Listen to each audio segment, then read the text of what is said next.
Bon début de soirée à tous. Les informations pour ce vendredi 18 août. Le ministère de la Santé a lancé une étude sur les maladies cardiovasculaires et sur les autres maladies non transmissibles, telles que le cancer parmi la population. Avec l'aide du Bureau national des statistiques, le ministère a choisi quelques 1500 personnes afin de le permettre de mener à bien cette étude.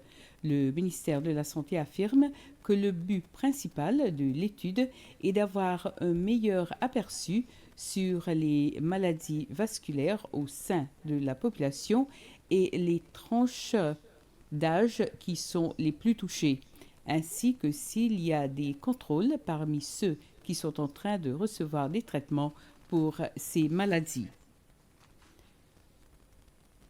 Encore 8 familles ont reçu les clés de leurs nouveaux appartements.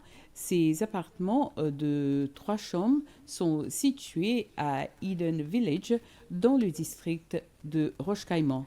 Prenant la parole lors de la cérémonie de remise des clés cet après-midi, le ministre des Terres et du Logement, Billy Rangasamy, a exhorté les nouveaux propriétaires de ces logements à ne pas se livrer à des activités antisociales et à respecter leurs voisins.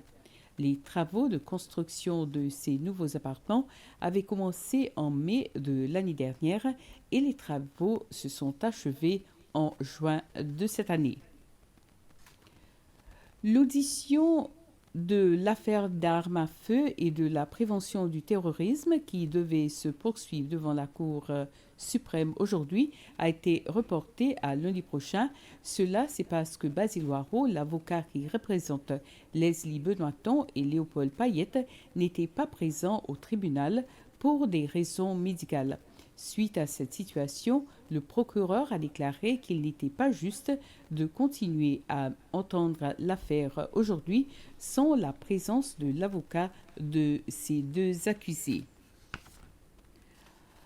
Un nouveau bureau a été ouvert à Pralin pour permettre aux jeunes de l'île de participer à plusieurs activités éducatives et récréatives. Le bureau est situé dans le district de Grand-Anse, derrière le centre social. C'est le président de l'Assemblée nationale des jeunes, Saïd L'Espérance, qui a eu l'honneur de couper le ruban pour l'ouverture du nouveau bureau. L'ouverture de ce bureau à Pralin s'inscrivait dans le cadre des activités pour marquer le Festival de la jeunesse. Une salle informatique fait partie des services offerts par le nouveau bureau. Après son ouverture officielle, les jeunes de Pralin ont été invités à assister à un salon de l'emploi qui ciblait les jeunes travailleurs. Le salon, qui s'est tenu au bureau du fonds de pension à Grand-Anse, est resté ouvert jusqu'à cet après-midi.